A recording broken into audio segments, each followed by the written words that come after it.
Hey there, ladies and gentlemen, folks of the world and the universe. I am MetaAbe, and this is the MetaAbe podcast. And welcome to you all. I have a very special guest, one of my really good friends and co-producers in a lot of the Goon content on GameGoons.twitch.tv. Gibby Manchest. How you doing, man? I'm doing all right. How about you? You doing good? Yeah, pretty good. Today is the day that I believe a lot of people got their stimulus checks in, right? Did you? I Did didn't you get even sign? anything. Are you even a citizen of this country, bro?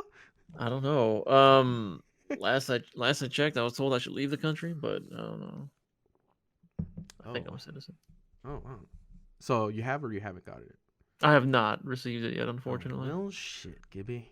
This $1,200 is going to be amazing. It's going to go to a Final Fantasy record keeper. That's what I'm going to put it all into. Mobile game? Yeah, the mobile game. That's the only mobile game I play. I'm guessing you haven't gotten Final Fantasy 7 yet, remake. No. 7R? Should I put that 1,200 into buying 7R? Make sure you get the collector's edition, cause it's gonna be worth something. Mm-hmm. Maybe not. I don't know. People might not want a physical copy anymore. Like, you got your germs on this shit now? I think I'm good. I clean myself regularly. Okay, you know me. You've been around me long enough to know I don't smell bad, or I take care of myself, I make people around me take care of themselves. I also heard that when you wipe, you don't look to see if there's no poop on your tissue. You because just I know 3 wipes and you're good.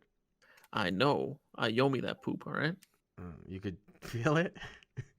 Mm-hmm. Oh, okay. Do you spit on your napkin? No, I don't do mouth to ass. That's gross. Oh, I'm pretty sure you don't have a bidet, right? Unfortunately, I do not. I've been trying to get one for the past 2 years, but yeah, the one I want has heated seat and like a blow dryer for your bum, and man, things like $1,000.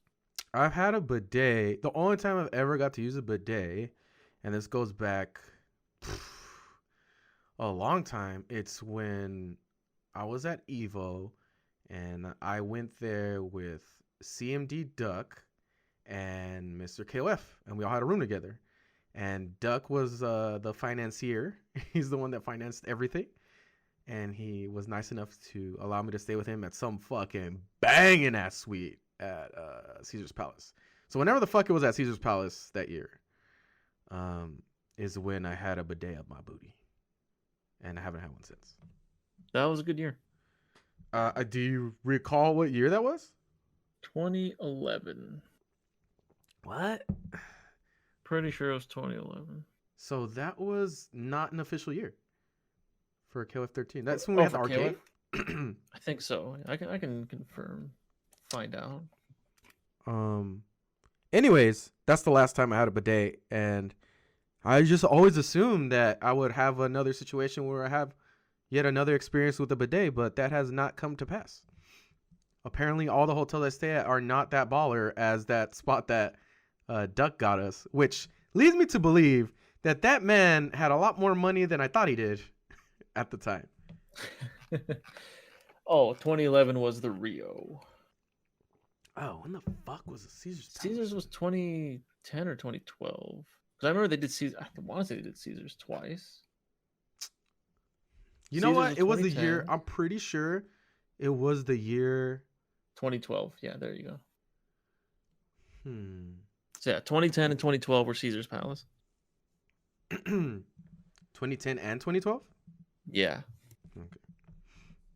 Anyways, that was a good year. I was still a young man. But yeah, we're talking about taking dumps our day to day. Things have changed. How exactly do you find yourself adjusting to this new era of all of our lives? Like, specifically, how has it been an adjustment for you work-wise? Ooh. Because that's a lot of thing a lot of people are going through right now, right? Like, Yeah. Pretty much everybody I talk to, there's some major change that's happened in their work life. So I had good chunk of work lined up for this year. This is the first half of the year. Gaming related and non-gaming related. Yeah. Every single bit of it got canceled. So that left me in a pretty bad position where I was like, okay, I only have this much money to a name right now. I need to figure out what to do. I need to try to find like some kind of side gig or something. And then thankfully I was approached by a couple of different parties to hold online events for them. Yeah. And so I've been holding online tournaments for the past 3 weeks, month-ish now. I forget exactly how long it's been. I've holding 3 to 5 tournaments a week. Well, and I'll tell you what, as a person that does a lot of shit with you on Game Goons, I've definitely noticed that you are a lot less available. And it's frustrating because I had plans to do things on Game Goons, which I unfortunately have to put aside because I need to get money to take care of the family and the house and myself. Well, that just means you gotta adapt, man. I mean, we gotta adapt. Everybody has to adapt. The Game Goons channel has to adapt. And to speak to adaptation, I think it's really interesting how a lot of different businesses have changed the way they do work and haven't necessarily seen drop off in, I don't want to say income because I'm sure that did happen, but not a drop off. Okay, I'll say this. A pickup in efficiency and how much more efficient certain things could happen by working from home or doing online events, and how things are still possible and people still watch and people still participate. That's been the most surprising thing to me. Is like, here's a good example. You and I were talking about, I've talked to you about this a bunch of times personally, about these DJ battles or these producer battles that have been happening on Instagram Live, right? Yeah. And I've been mentioning to you how the audio is fucking jack shit terrible. It's like really fucking bad. Well, goes to show you that people will still fucking watch this shit and enjoy it. And so, and as a person that has been listening and watching these things, I still enjoy it despite the audio being absolute shit. So what that kind of put in my head is a theory that I've always had about making content, right?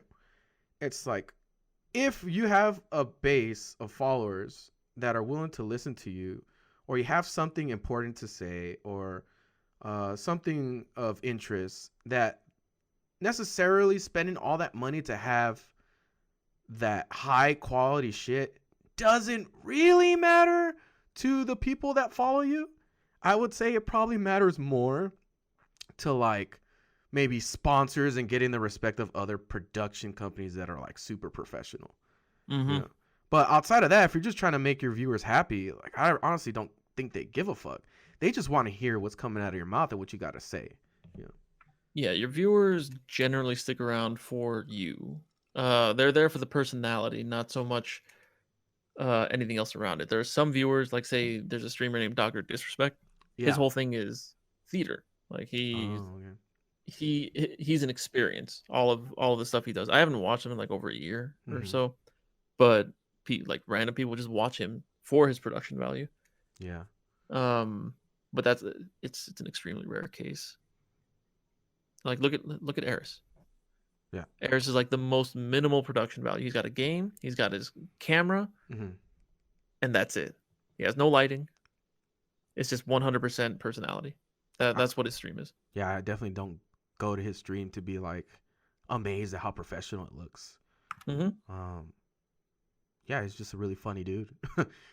Like listening to him. Funny. He has an interesting relationship with his viewers too. Yeah. Very interesting, which is cool. It's like everybody's in on the joke, but if you don't know anything about Eris, is that you think like, wow, what's up with this fucking community? Like everybody just shits on each other. But They're all so mean. yeah, but it's an inside joke, right? Yeah. And they all shit on each other, so it's equal opportunity. Everybody gets shit on. Mm-hmm. But that's something I've been thinking about a while, that a lot of people that kind of just get into making some type of content is that they usually aim for like the highest quality of shit, right? Like they want the best mics, the best video, the best PC to try to run all these things, right? And a lot of times they'll wait till they get that, and then all that time they could have been making content and getting better at doing that is just spent waiting. And I 100% think that those people should just start making content, even if the quality is low. They should just start, just to get a feel, just to get a feel for what it's like to put yourself in the driver's seat of something like that, you know? Mm-hmm. I always think about, like, is a good example is our good friend Chris, who streams on our channel, and we make stuff together. He usually has really good ideas and things that people are really interested in, but I could tell that sometimes it's a little crippling for him to put something out, because he wants it to be perfect. Yeah. And I would definitely push him to just put shit out, man, even if it sucks. Just get in the habit of releasing stuff, Yeah, once you start putting things out and you're consistent, not like every day consistent, but just active, Mm-hmm. it kind of becomes second nature for you. Yeah. And your audience expect, like, oh, well, he put out one video today, maybe he's gonna put out, or this week he'll put out another. Mm-hmm. Stuff like that. You want your audience to know that you're going to continuously push out content, if not a ton of content, but you're going to be there and not leave them. Yeah. I've been thinking a lot about the KOF community, since I've been really trying to put an effort again lately to stream a lot more KOF 14 and KOF shit in general. And honestly, it just comes down to that it's just for those games, man. I have a lot of passion for it, And I don't know how many of you guys out there are similar in a way that if you're not doing things that you really care about, you feel like the shit that you do is like soul sucking. Like you die a little bit inside. And I've always been that way. Like I can convince myself, like, oh, let me make some, not to talk shit on Street Fighter, but just an example is, let me make some Street Fighter content. My heart's not going to be in that shit. Especially, let's just say if somebody's like, well, that's where a big audience is. Let me try to build my shit in that audience, and then I'll reap all the benefits of all the viewers and shit like that. I would be fucking miserable, I'm pretty sure you would too, as seeing as you play a lot of shit that people don't necessarily enjoy in mass, like you play a lot of old school shit, very niche things, from what I've observed. When you stream on your own channel, you stream on Game Goons, but you enjoy it, right? Yeah, I enjoy it. And even though I don't get a big, I don't have a large audience per stream, Mm-hmm. I have a dedicated following that will watch whatever I do, thankfully. Yeah. And it's nice. And then a lot of retro heads will also jump in here and there. They're not going to stick around because they don't know me as well. Yeah. But they'll jump in just to watch the game and see how someone else plays it. Mm-hmm. Yeah, I can't say I'm gonna see another person stream all the Dragon Quest games. To be honest with you, I don't think I don't think a lot of these streamers have the discipline to put themselves through that, or not even discipline. Maybe the love for the game and not care about your viewer count. You know what I mean? Mm-hmm. Because your viewer count's going down, bro. Yep. And a lot of people only care about that viewer count. Yeah. Yeah, it's something I noticed about you, and I feel like this is why I think we're kindred spirits in a lot of different aspects in the shit that we do. Because we do have an aspect of ourselves that we know how to suffer through a situation. But we also never forget about the shit that we love, no matter how much other people don't like it or it's not like a mainstream thing. Hmm. But it's very important to us. And I've seen, especially since I've had my first introductions to you, that you're still very well connected with your roots. Yeah, that's not going anywhere. Hmm. I, you know me. I like what I like, and I don't like what I don't like. I'm not Hmm. going to pretend to like something. Yeah. Um, but just because I don't like it doesn't mean I hate it, Hmm. and I'll bash it, stuff like that. Like, you know my opinions on like certain KOFs or certain games. Yeah. I'll still play them, even if I don't like them. It's just not the game I prefer. Hmm. Simple as that. And what and what is the game you prefer? What is your favorite KOF game? The King of Fighters 98, the Slugfest Ultimate Edition or Ultimate Match Final Edition. The new one? The newest one, the bestest one, yeah. You are such a On sellout, dude. Steam. You fucking sell out. Right? I can't It's I on can't believe Steam. it. And you've played OG 98 a good amount, right? Yeah, I dabbled, yeah. Oh, how dare you? How dare you? You were around when that game came out and you're selling out to 98 UMFE? It's it takes longer to say. It's got to be better. Oh yeah, just like I only use Fierce DP in fucking ST.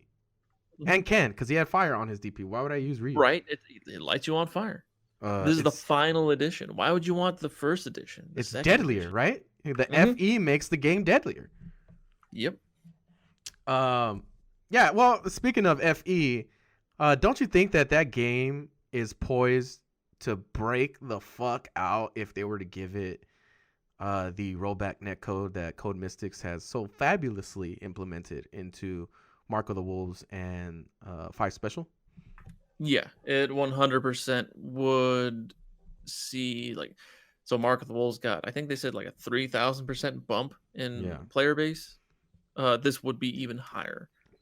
Uh it's King of Fighters. It's King of Fighters 98. Even though it's not the original 98, Yeah. people will still play it because oh wait, it's 98 with good online Hmm. and it's got like geese in it. What? And they'll play it right away. It's got EX versions, It's got two geese. bro. It's got like two times the amount of characters. Mm-hmm. That game, especially for me, I'm definitely a newcomer in all that is any other KOF that is not 13 or 14. I've had a blast with 98 UMFE. The characters are really fun to use. It feels good, and this is something that I definitely look to in a game. It's really like a feeling I get. It's so it's very subjective for every fighting game player what their favorite fighting game is. I don't care what you fucking say. A lot of fighting games have bullshit in it. Like a lot. Every game has it, right? Every single fighting game has it, yeah. Um, I'm convinced that it really does just boils down to what you just feel is good. And coincidentally, 98 has been one of those games where a lot of people would agree that it feels like a really good and satisfying game. And there's a lot of reasons for it. In my opinion, the ease of entry is surprisingly pretty good. I think a lot of people can enjoy a game like 98 UMFE or even 98. Um, I think the only problem is obviously being connected to people to being able to play them because you can't go anywhere locally to find competition, right? Especially these days. Yeah, it's tough. But wouldn't you say, in your opinion, that KOF is probably one of the easiest ones to get to outside of the modern shit? Just mostly talking about like classics. So the classics, yeah, it's much easier to get into than 2K2 UM. It's any of the games with strikers. Mm-hmm. 97 and 98 are probably the easiest to get into because there's not much to learn. Um, very short, simple combos, footsies that everybody likes, Yeah. and that's it. Like there's no like yeah, there's the addition of max mode in FE. While it's a nice addition, it's not something that's necessary to learn. You can play without it. You just become a better player with certain characters with it. Mhm. 2K2 has max mode run-in combos that a lot of people just cannot do. Very long combos, much like 13, but the combos in 2K2 UM are more difficult than 13. Mhm. And then 14, yeah, I think 14. I mean, we're not counting all the new stuff, but 14 is probably the easiest one to get into. I think 1498. Those are easy. I would agree. But 98 feels good. Yeah, 98 feels good, whereas 14 doesn't feel. It feels a little janky, you know? Yeah, Like it does. some things And shouldn't work like this. Like hit detection for normals. Remember it was really fucking bad on release? Like Mhm. like hit detection on like proximity, like the proximity of normals when you would get close C or far C or close D or far D, it was like really fucked up. I remember Mhm. I was playing as Rio and you'd get close C when you were far and it would whiff. Yeah, and It still does that, by the way. I was gonna say I've seen it still happen, but not only that, on release there was a lot of detection issues Yeah. where you both of you would be in front of each other and then behind each other and Oh, then in front of each other. yeah, That yeah. happened a lot, especially with characters that had blowbacks that push them forward, like Ralph. Uh huh. That was a big thing, and I'm glad that it got fixed, but it's still there. It's kind of hard for them to remove it because of the way they make the games and the way they make Yeah. the detection boxes. But I mean, it's been 20 plus years now. You should know how to fix that. Well, this brings me to my other point about fighting games, and I want to ask you this: how much of the greatness of these games, just every fighting game in general that's ever been deemed like, oh, that's a fucking fantastic game, how much of it is accidental versus how much of it is intentionally designed to be that way? I think a lot of it is accidental. The majority, because especially in the old days, new Yeah. days, the developers understand fighting games better these days. They have a lot of the older devs mixed with some of the newer ones, Mm-hmm. and the newer devs bring in stuff like, I'll use KI as an example. Killer Instinct is adored by everyone who plays it, Yeah. and it's not an accident. That was intentional. Like the way it's built, the way like Keats and the other developers built it is Mm-hmm. to try to make it work for the competitive players. They Mm-hmm. didn't they didn't do what like we'll say Capcom and SNK do, where SNK will like, hey, EOD's kind of good, let's make them better. Yeah. Geese is kind of good, let's make them better. They don't do that. They're like, all right, let's actually try to make this a solid game. Mm-hmm. Um, there's no favoritism. They actually try to make it to where the community will like it. And yeah, you can't please everybody, but they're trying to do something good, or they tried, I should say, because I think they're done with the game and updates. But Yeah. it was a success. It did well. Like it didn't do as well as say Street Fighter or whatever, but it met expectations, I believe. Um, that game was probably only held back from the fact that it was released exclusively. Yeah, if it was a PlayStation title instead of an Xbox, it would have done so much better. Especially since nowadays, I think people are more open to trying newer games if it's been suggested, like, oh, this game's really great. Everybody should play it. And then people try it out, and word of mouth gets it really far. Like, good example is Eunice, right? Hmm. Eunice had great word of mouth. Everybody that tried it uh, enjoyed the game a lot. I forget at what point. Um, I'm guessing it's Eunice because what's the other? I forget the other titles because I wasn't around for the beginning of Unio or whatever. Uh, There was Unio, which was, I think there were two versions of Unio.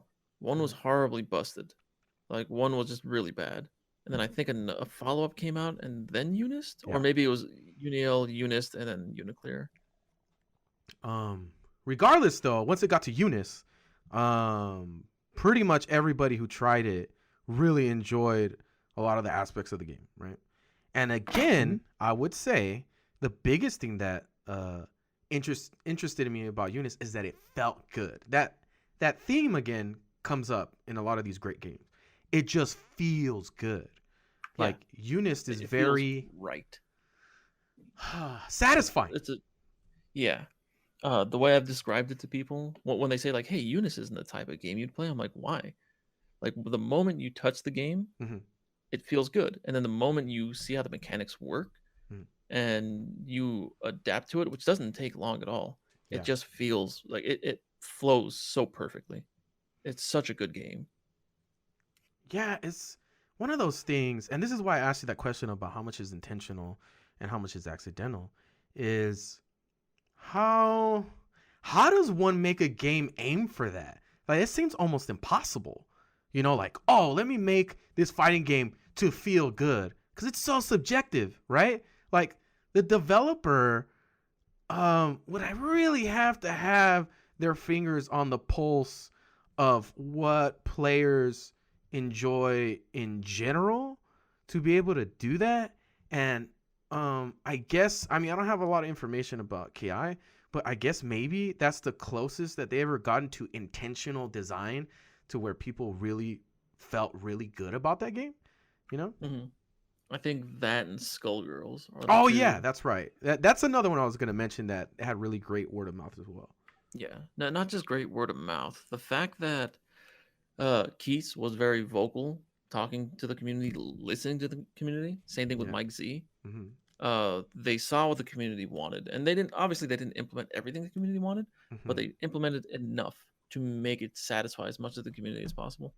Yeah. Which is funny though. Keats made a game that, by far, in my opinion, for me, is like one of the most hated mechanics in a fighting game, which is called dive kick. I fucking hate dive kicks. Like Hmm. dive kicks suck. You made a whole game about it. Yep. Some balls, bro. Just saying, got some balls. I don't know how. I can you think of a character that has dive kicks that people don't fucking hate? Off the top of my head, uh, not really. I Yeah. think the first official dive kick was Captain Kidd in World Heroes, Uh huh. and he was kind of busted. So Hasn't yeah, there been an argument for some time that if a character has a dive kick, they're probably cheap? Like even yeah. like on the get go, off the rip.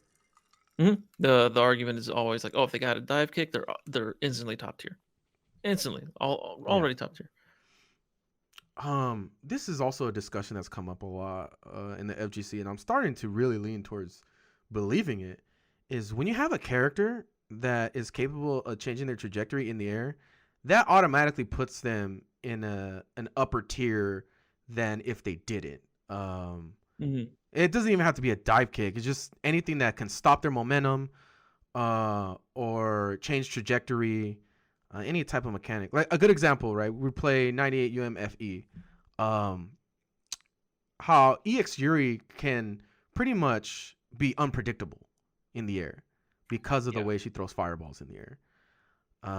Probably has more control than both versions of Geese, and I kind of forget about Rio. They're probably kind of close, but considering she has more options, it makes her better in general. Mm.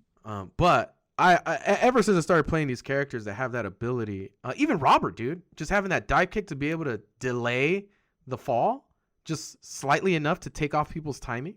Yeah. It's so effective. And that's only something that, as I matured as a fighting game player, that I've been able to really experiment on my own and find it to be relatively true. And you being much more tenured fighting game player, is that something that you've noticed as well? Maybe outside of it just being specifically a dive kick property or whatever. So I think the difference here is just regular old dive kicks that function like a dive kick, right? Like say Yun, Yeah. Yuri, Captain Kid, Hmm. stuff like that. That's one thing. Where it's like they've got a dive kick, they're gonna jump in and do it, and generally it's got a good hitbox on it, Hmm. good hitbox. So it's hard to you're very rarely gonna beat it. You're almost always gonna trade with it at best. Yeah. There's that, right? And they have that. And then there's characters like you said, Robert, who they have a move that doesn't. So it halts their movement, Hmm. changing their trajectory. Uh, Both are different to me Hmm. because while Robert has that dive kick, I'm not as afraid of that dive kick as I am of a typical dive kick, because typical dive kicks are safe in most cases.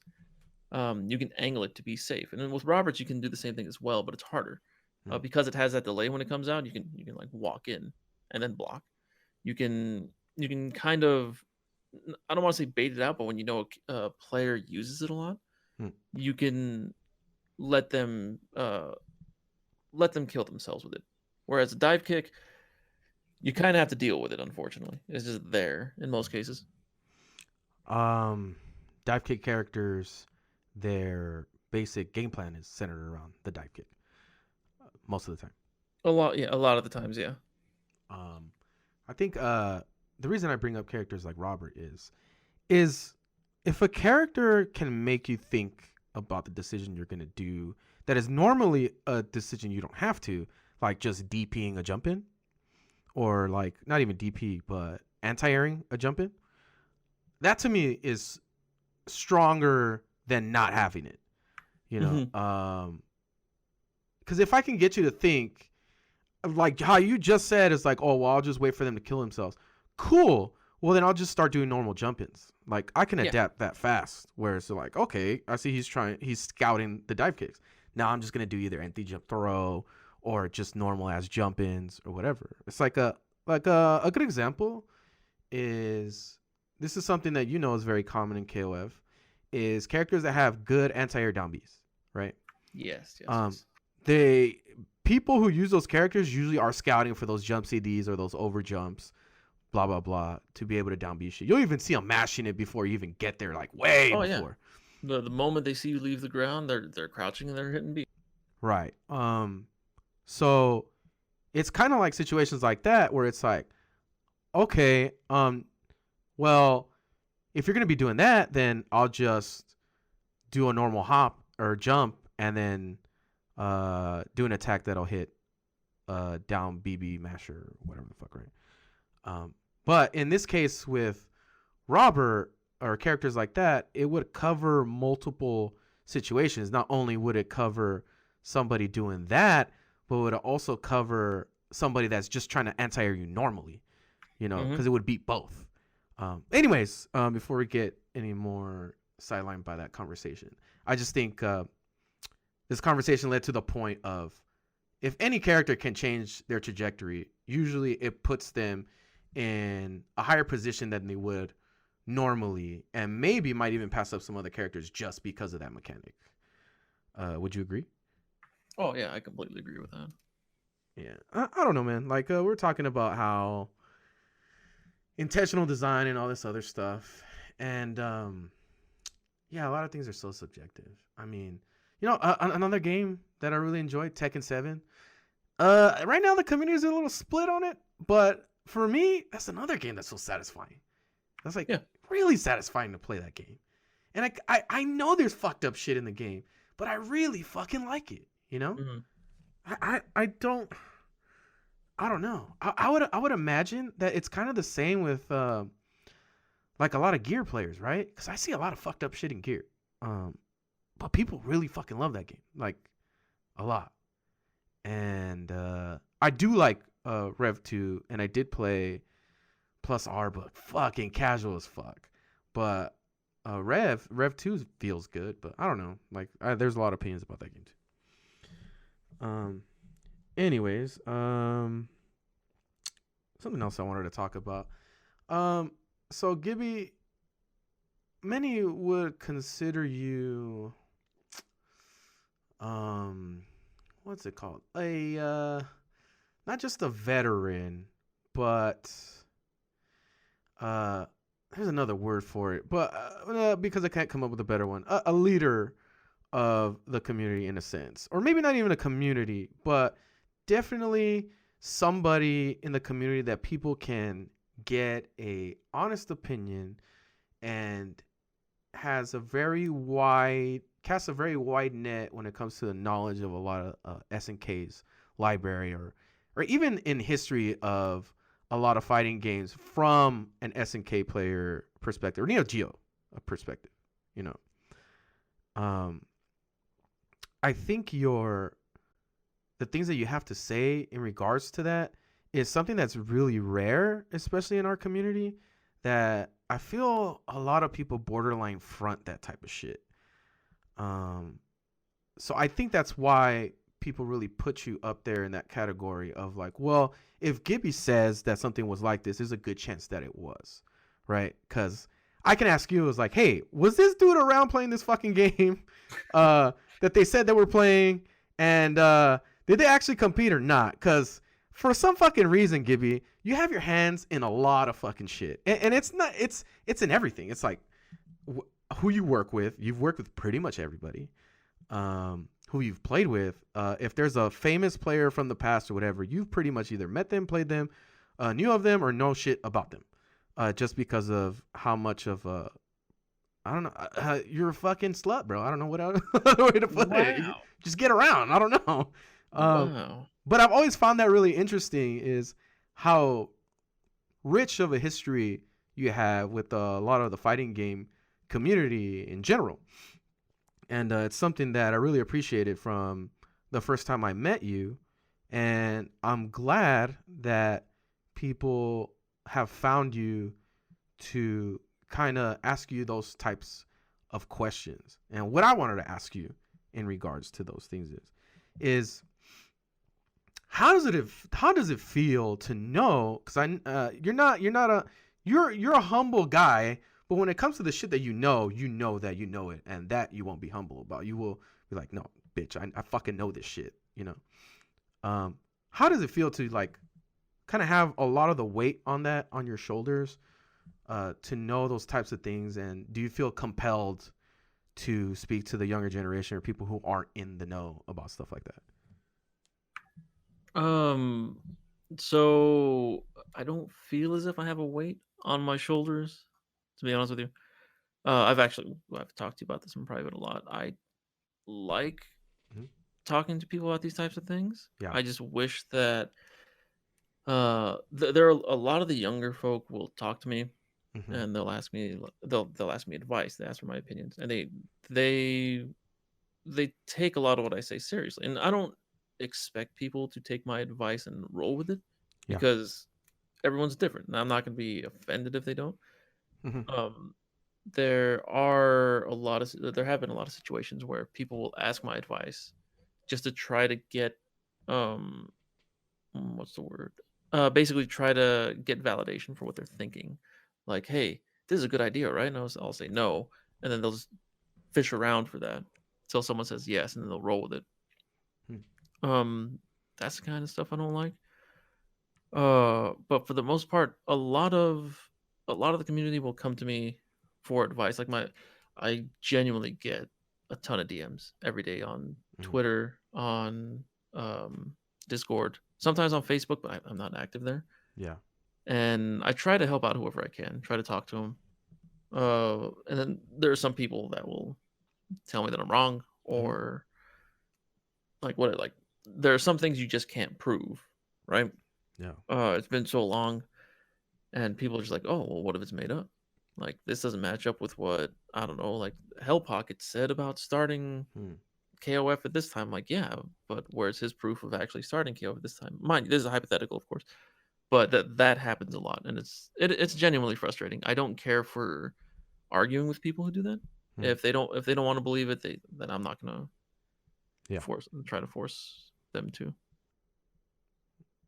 Um, but it's interesting though. I think you have quite a reputation in being somebody to go to for something like that, right? Yeah. Oh, I know the word. The word is elder statesman. Like, I think that's the word I was trying to find. Um, but then, like you said, you don't feel obligated to try to steer a lot of the players into a certain direction, right?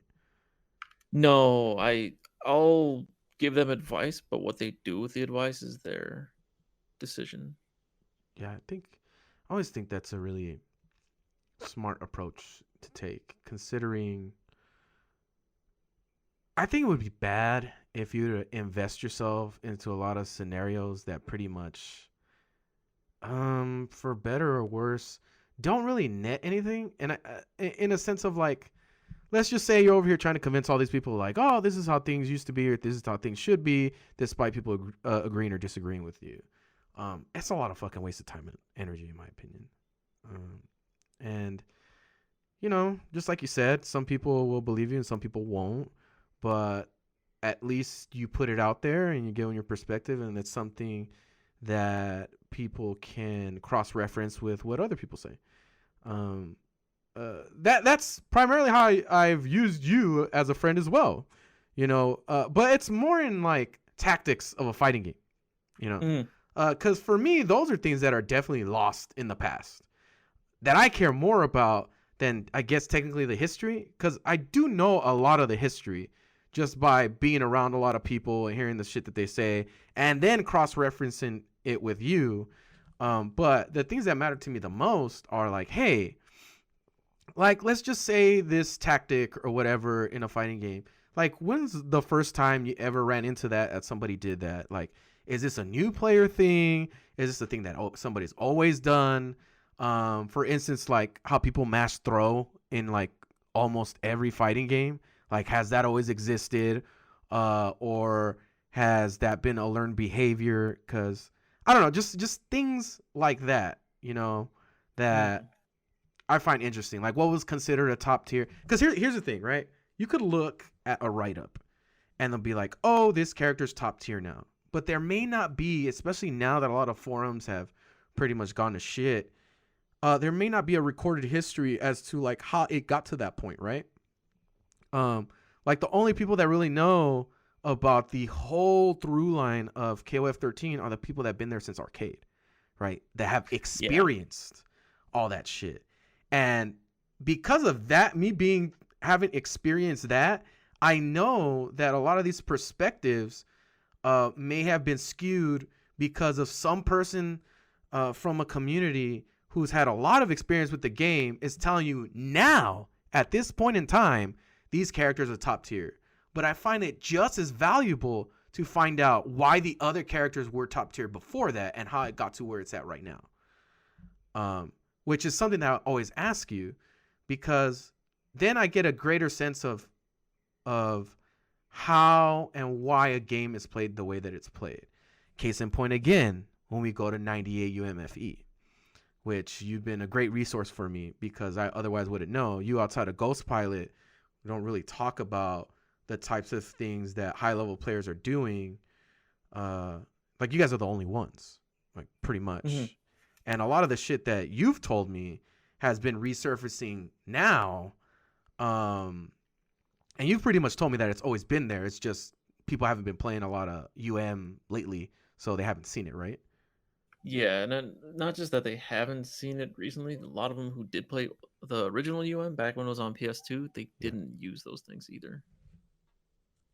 Yeah, a like lot of people played original 98 just like 90. Yeah, so the thing that I'm referencing is the use of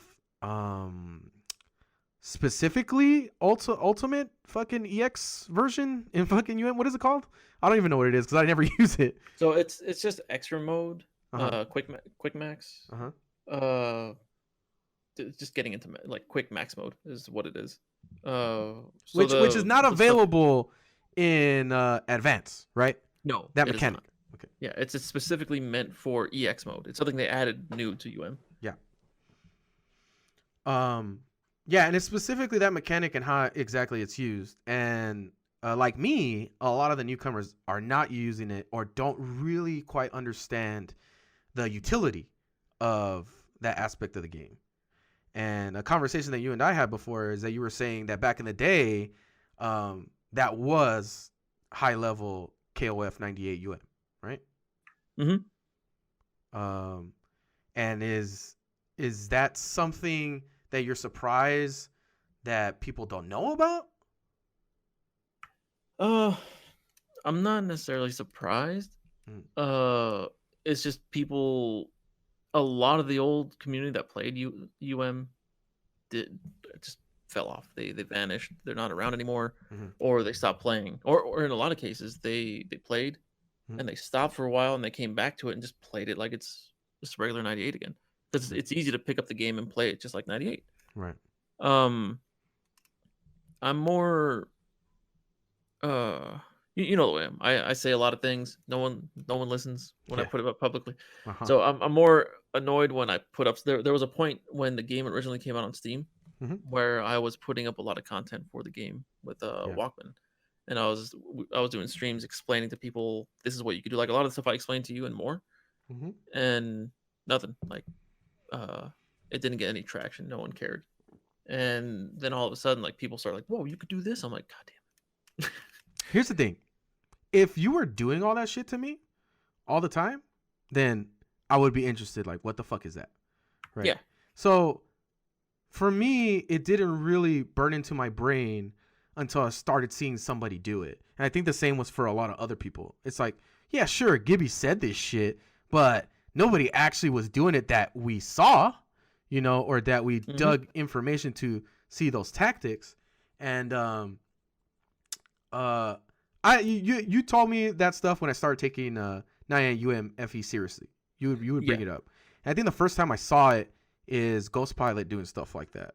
Like where I experienced it for myself. I was like, oh shit. It's like, what the fuck is that? And this is only specifically used in a combo sense, right? The Yeah. thing that gave me like a fucking fighting game fucking hard on was how it gets used as a mechanic in general of like baiting certain things out or making certain things safe or punishing more stuff. That shit I was like, what? You can do that shit? It's like that's fucking sick. How come people haven't been doing this shit? And then a good exposure to that was when Didymo went to go play at Lunarbout. Yep. And the shit that he was doing, where I was like, oh my god, bro. Like, him playing 98 was the first time stateside in a while. If I personally haven't seen videos outside of the times I've played with Ghost Pilot, but I personally haven't seen any videos, probably because I haven't dug to look for it. I wasn't interested in the game at the time, whatever. But that's the first time I've seen it on a stateside tournament where somebody was using the mechanics that way. And I was like, oh my god, dude, this game just keeps getting better and better. Now all of a sudden the game's gotten deeper, and I'm like, why aren't people doing this? Most of the people I've played against don't use that shit at all, outside of maybe a combo. I think I've seen Mr. KOF do combo shit too, but not like that. And the thing is like a lot of players aren't necessarily good enough where you have to do shit like that too. Like you don't really have to fucking bait out somebody's blowback like that, or make shit safe or punish this or that or whatever. So you could just play regular ass 98 and you'll have fun, just like you said. Yeah. But I know you saw that, and I mean, you were there. You were at Lunarbout. I was commentated. Yeah. Were you excited to see shit like that? Because I know Oh yeah. there's things like that in these games that I know we don't fucking do, and you're just like not necessarily roll your eyes, but you're like, I don't know, guys. I don't know why you guys don't do that shit. And then you see that, like, what do you think? That was the happiest I've been watching 98 in a long time. Yeah. Because I'm not my execution has like gone down the crapper for the past few years. It just keeps getting worse. So I'm not really capable of consistently doing these things. So I personally just don't. I can show someone in training mode, but I can't really do them in a match, especially now online with the terrible online FE has. But watching Didimo do it to people in person, and you can see some of those videos from Lunarbout. I'm calling what he's going to do because he knows what to do, and he was just so much better than everybody there that night. He was doing things none of them were doing. No one was using quick max at all except him, and he used it offensively, he used it defensively, he used it to bait people into doing stuff. He pretty much used it in every way. It was great. I loved it. By the way, I really did appreciate your commentary. It was really good. Thank you. I don't really get that often. I was like, you were the first person to tell me that, like right after it was done. I was like, he cares. I mean, I won't say that for everything you do, right? I know. And, but you're honest with me. Like if I did well, you tell me I did well. If I didn't do well, bro, you could have done this better. And I go, yeah, bro. Drink some tea. Fucking do a little bit of meth. I don't fucking know, but stop falling asleep on the mic when you're commentating these fucking games. Either that or you're putting other people to sleep. But Mm-hmm. in this specific one, what I really appreciated about it is that your love for the game and what you were experiencing was very palpable. And not only that, because that's one aspect of commentary, right? It was also the information that you had that I don't think anybody else could have gave on the game, and could have really highlighted the types of thing that Didimo's doing, and then the fact that you can put it into context of like how the game should be played or can be played.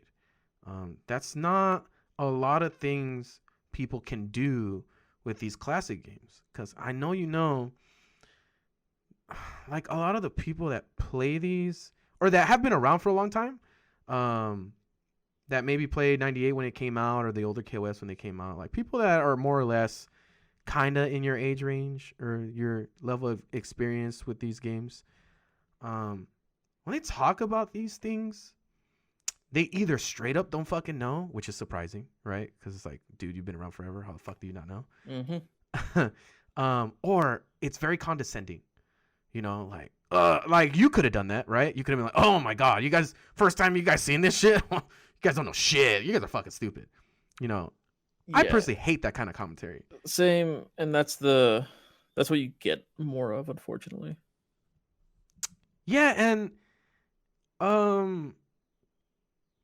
that's the other thing that I think makes you very important and approachable in a lot of these things, right? It's that you're very honest in the things that you say, but it's also the thing I think that keeps bringing people back, is that's something you can't deny, is the value of what you're saying, Mm-hmm. and commentary like that for games like that, like a good example is whenever I listen to commentators that commentate ST, which the community has usually done a pretty good job of providing commentators that have a long-standing history with the game, the players, and know the community and stuff like that, and the types of conversations that they get into about describing how certain tactics came to play, where this person's from. Like, there's just so many aspects that these commentators can reach into their bag and give you information about. And I feel like you definitely reached that with 98. And if you guys have not seen that VOD of Lunar Bout and Gibby commentating 98 UMFE, please go check it out. You could legit just YouTube search it. It should come up. Very, very important video to watch if you're getting into 98 UMFE. Which leads me to another thing. Speaking of commentary, you are a guy that has, again, worked with pretty much a who's who of commentators, seeing as you do a lot of production work, right? Mm-hmm. Off the top of your head, what are like your favorite commentators that you work with? Favorite commentators: Eris, Ultra David, for sure. And I do think that's probably one of my favorite pairings as well for Mortal Kombat. The two are full of personality, Yeah, and information. Eris is he's more of a wild card. He just says things, like he creates terms on the fly, and it's hilarious. But he also knows the game. He's having fun while he's commentating. Same thing with Ultra David. The two of them are enjoying what they're doing. They're not. Mm-hmm. They don't try to treat it like it's work. They don't try to. Oh well, let me change my personality for the mic. Right. They don't do that. They are themselves on the mic, and that's what I love about the two of them. There are a lot of commentators that will try to mimic other commentators, which I get. You see what works, and you want to adapt it into your commentary. You want to try to not just fit in, but you want to try to get work, and you see what everybody's doing. Those two are my favorites, and followed by them definitely Tasty Steven Yipes. Again, personality. They're all four of them are themselves at all times, and they're just having fun. Like their ways of having fun are different. Yeah. You pair David and Eris together, and you get no experience like it. You pair Steve and Yipes together, you get no experience like it. going back to the point that you made about these commentators, people copying some of their favorite commentators, right? Well, you know what? Before we even get to that, a question regarding those commentators is, what do you think? And you kind of already answered it, but what do you think is the common thread between all of them? You know, that is like, well, if there was one thing that you could say that is the thing that all these commentators possess that makes them successful, what exactly would that be? All of them have charisma of some sort. Mm-hmm. Not like Tasty Steve charisma, but they all are confident on the mic. They know how to present themselves. They study the games. They know what they're talking about. They're not faking it. Like, even if they're faking their personality, which I'm not saying they are. I mean, they Mm-hmm. can. But even if they're faking their personality, they're not faking the information they have. They Mm-hmm. know what they're talking about, and that's one of the most important things Yeah. about commentary. So they know what they're talking about, and they're entertaining to listen to. I think a common thing between all these commentators that I think is really super duper fucking important is that they get some better than others as far as how good they are at this, but they get that there's a point in time where you have to be selfless, you know, where you have to understand that either A, this is a moment for you to say what you got to say and make it a moment, or it's a time for you to take a step back. Mm-hmm. And I think that really goes into the whole social aspect of this, that if you don't have good social skills, you're probably going to be a bad commentator. Right, Yeah, Gabe? yeah, I completely agree with that. Um, and if your whole goal is to try to generate a moment, Mm-hmm. Oh, just yeah. fabricate it. Just from nothing. You're constantly fishing. Uh-huh. That's not good. I see a lot of commentators do that, and they're good commentators. They just fish for those moments. They try to get clipped. They try to be Yeah. there for those moments. They want to be the voice of that moment, and I understand it. Like, I get the want, Mm-hmm. but it takes away from. It's not as genuine anymore. Mm-hmm. It takes away from the moment, in my opinion. I think that has a lot to do with the lack of confidence in a commentator, huh? Yes, yes, that's exactly what I was going to lead into right now. The more confident commentators do not do that. The ones who are least confident or less confident Mm-hmm. will do that quite a bit. And I think that has a lot to do with the fact of like, well, I may not get another moment to do this. You know, like, Mm-hmm. let me try to blow this situation up. Whereas the other commentators, they have confidence that an opportunity will come by and they can tell when to seize it. Like, here's something I tell you is like, timing is also very important. And to really be able to describe that to somebody that doesn't already get it, it's very difficult. You know, like, you have Mm-hmm. to have a sense of timing with whoever you're co-commentating with to be able to know this is my moment, this is their moment, and have some type of social exchange where, you know, I could be just going off the rails on everything. Um, it's not as interesting as understanding when a moment's a moment and when a moment is to, let's just say, something that I see people do is they'll have banter the whole fucking match. You know, like, they'll fucking talk about the random thing and then not highlight some awesome shit that's happening in a match. Or maybe they're not even aware. Shit like that is something that you got to know. If you just saw something that's really valuable and interesting, you need to back off of whatever that banter is and get into explaining that to the audience of what exactly just fucking happened. And depending on the game too, Yeah. not just explaining it, but making sure you don't explain it in a long-winded manner to where it carries over to Yeah. the rest of the round or to the next round or stuff like that. Because that happens quite a bit. It's hard. Yeah. That's a skill in itself. You need to learn how to condense explaining certain things. Yeah. I don't know. Here's the thing. Like, in my opinion, there's not a lot of commentators that you could consider true top 8 commentators. I think a lot of commentators are good, and they could be placed anywhere from like with pools, even top 32. But as far as like top 8 goes, I think that's a whole different level of a commentator. Also, it has different requirements from a commentator. Like what's something that you would see as a top 8 commentator versus a commentator that commentates the rest of the tournament? Like, what are the big differences? Big differences knowing one of the things you brought up, knowing when to let your co-commentator take the wheel, knowing when you need to take the wheel, being genuine at all times, and just building up to it, letting the moment play itself, letting it happen. Don't try to not always trying to talk over it.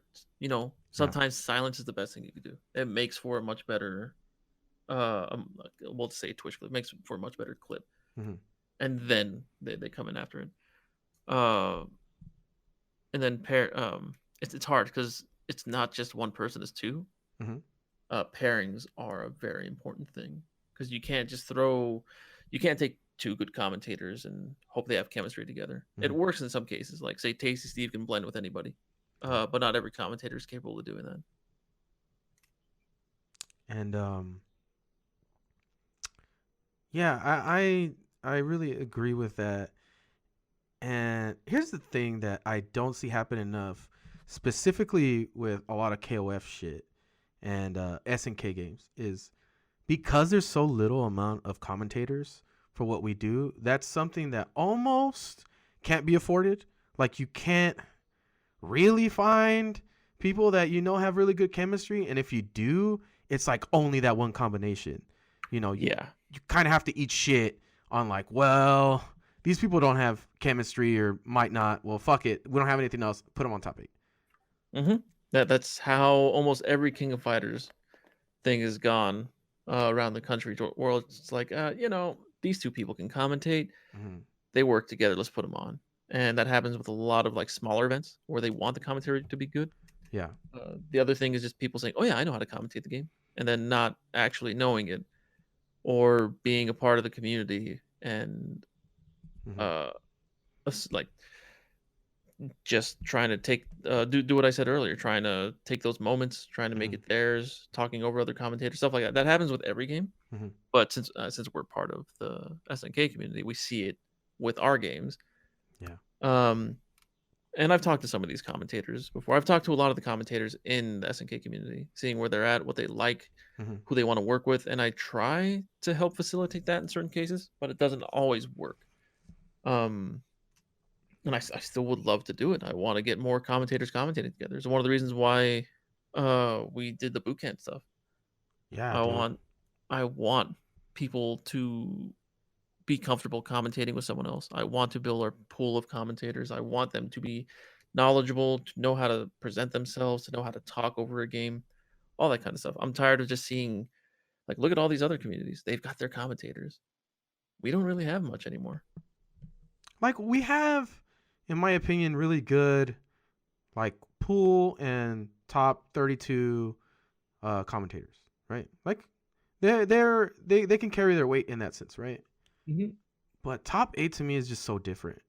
There's a level of professionalism that you expect from a top 8 commentator. Like, your fucking banter, as far as you trying to be funny, to me, doesn't fucking matter at this point, right? Everything, because everything that's happening in top 8 is some really high level shit, and if you're not highlighting these amazing plays that people are making, I get extra annoyed from a viewer standpoint. Or I guess my view on it is different because I'm also a commentator, but it bugs me when a lot of these really important moments don't get highlighted, and instead it's like some arbitrary fucking conversation happening. Yeah, it happens a lot, unfortunately. But yeah, commentary is something that I would like to see get better for our community. We do have a lot of people that have experience now, but I think the biggest hurdle is that it's either one, they feel like they have to commentate it in a certain way to be entertaining, or B, they kind of feel like they're selling out if they adjust the way that they commentate. Yeah, it's a lot of that. A lot of people specifically say, "I ain't no sellout," right? That's a big thing. I don't get that. Just be yourself, put on a good show, abide by the rules of the event, promote the sponsors. Yeah, and it's like it's crazy because if you say that you doing better commentary, or what people would say would be better commentary is selling out, then it's like, it's kind of like, oh, well, if I get better at a fighting game and I start using these tactics, like, oh, let's just say if I start using option select, which is kind of some of the shit that you probably believe is like, oh, I'm not going to use this fucking option select. It's fucking selling out. I'm not going to use that bullshit. But it's like, dude, your play would be better. Yeah. I don't use them because I don't care. They're all accidental. Yeah. Well, cool. They instantly make you a better player because you're covering multiple options. Yeah. It's just I don't care for. I never did. It's not I'm a better. It's not that I'm better. It's not that I'm too good. It's 100% because you can afford to. It's 100% because of that. Yeah. If you couldn't, you would. If you're right. You wanted to get better, and it was like, well, fuck, I guess I gotta add this option select, and then you did see more results, you would 100% do it. But like a lot of you fucking top players, and I think there is almost no exception. Like every top player has some weird thing like this, except for like the most super duper duper fucking elite players. Besides them, a lot of these top players have these weird fucking things that it's like, this aspect I won't fucking learn, or like I won't learn how to properly punish this one fucking thing, or like it's weird, and yet they still manage to be so fucking good. That happens a lot, and I know you've experienced that before too. Yeah, I've experienced it. Yeah, it's something like, a good example is I always think about Mr. KOF a lot because he's a really great player, and I learned a lot watching him, and he had a great run of success. But he is definitely one of those players that is mind-boggling as to why he doesn't up certain aspects of his game. Like, and it's like easy shit, but it's like either some level of stubbornness, or it's just like, I don't know, I just can't add that aspect of the game into my brain. I refuse to. It's weird how a lot of players are like that, huh? Yeah, every player has their quirk that's something like that. Yeah, anyways, I'd like to get towards the end of this podcast. It's been running for a bit. I want to keep it not too long. But all right, I have some final questions to ask you, Gibby, while we round this wonderful conversation up. Okay, I've been thinking about something, and it has to do with food. And I've been asking this question to people at work and people I talk to. And the question is, okay, if you were sitting down and you were having a meal, okay?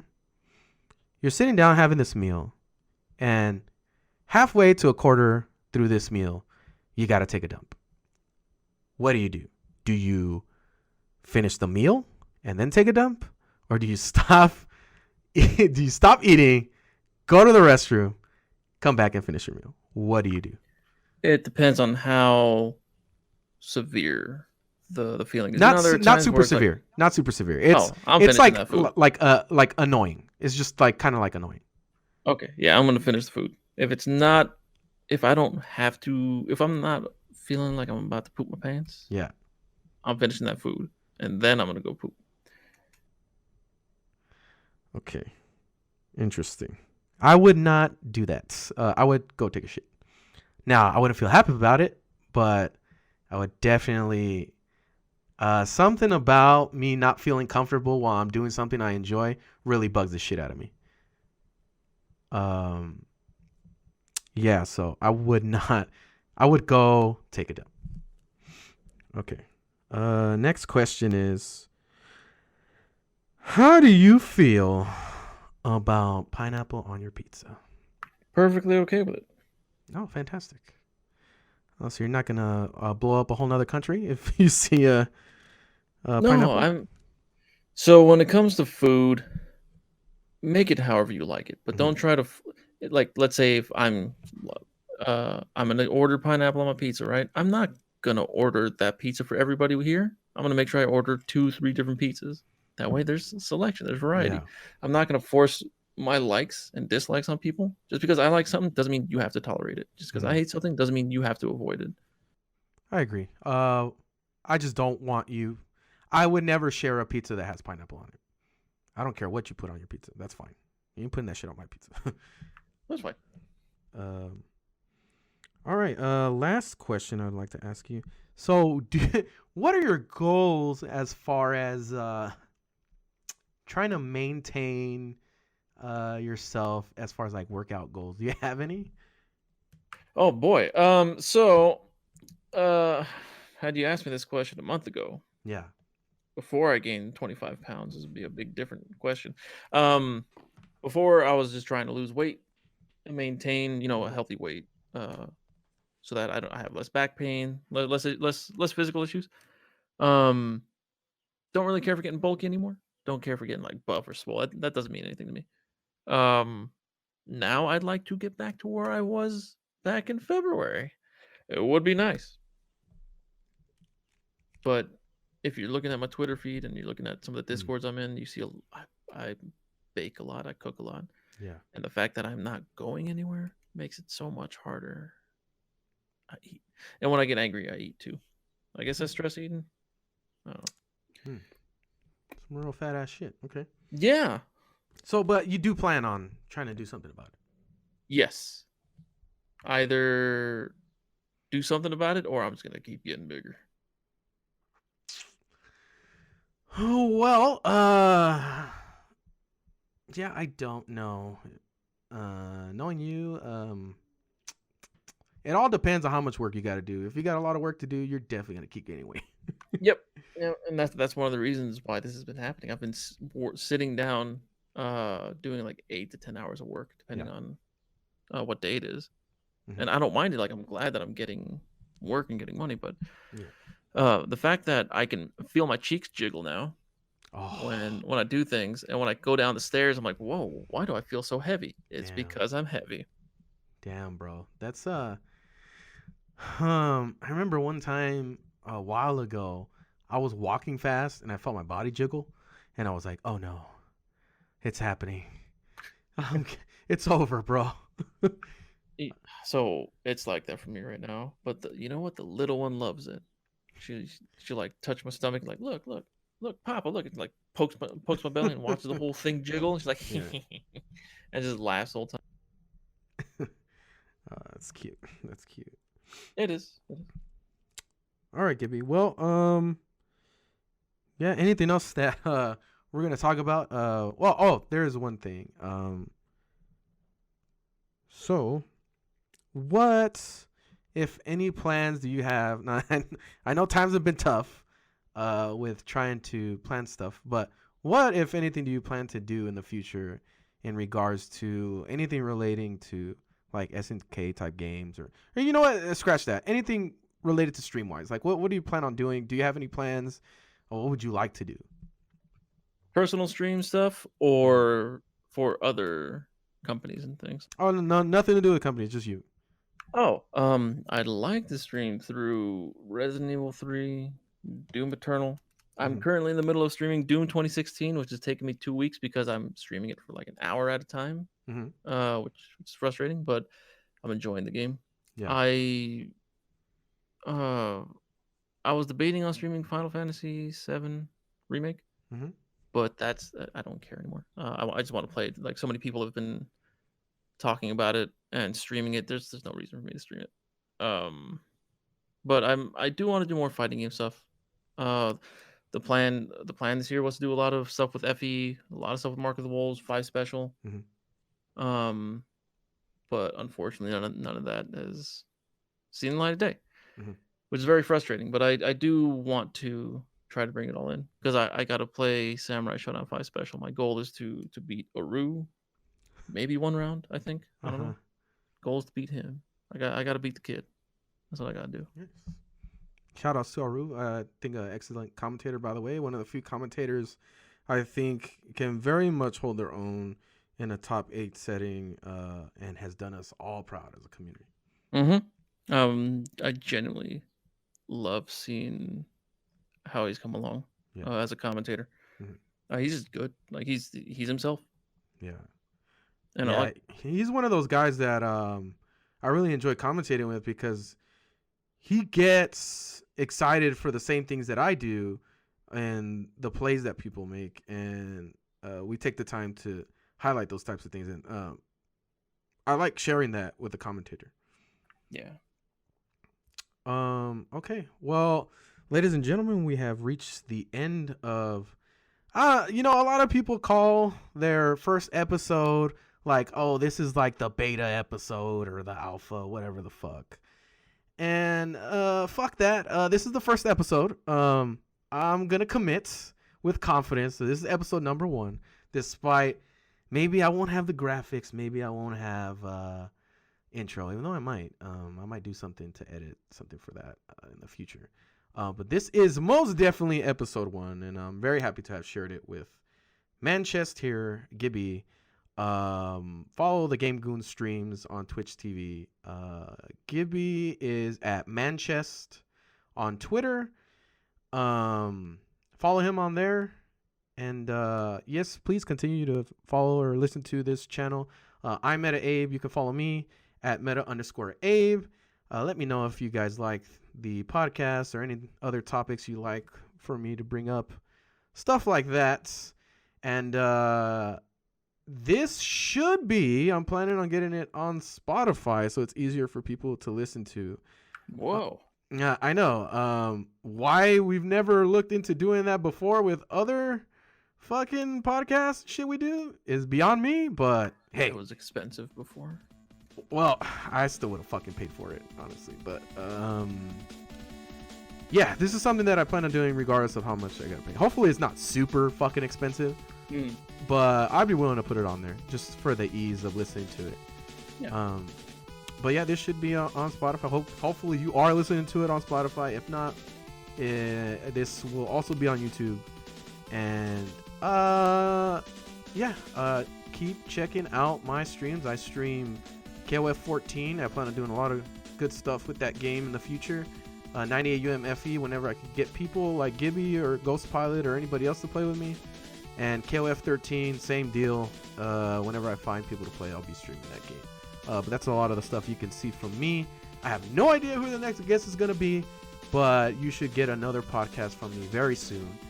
Keep an eye out. I am MetaAbe, and this is MetaAbe's first podcast.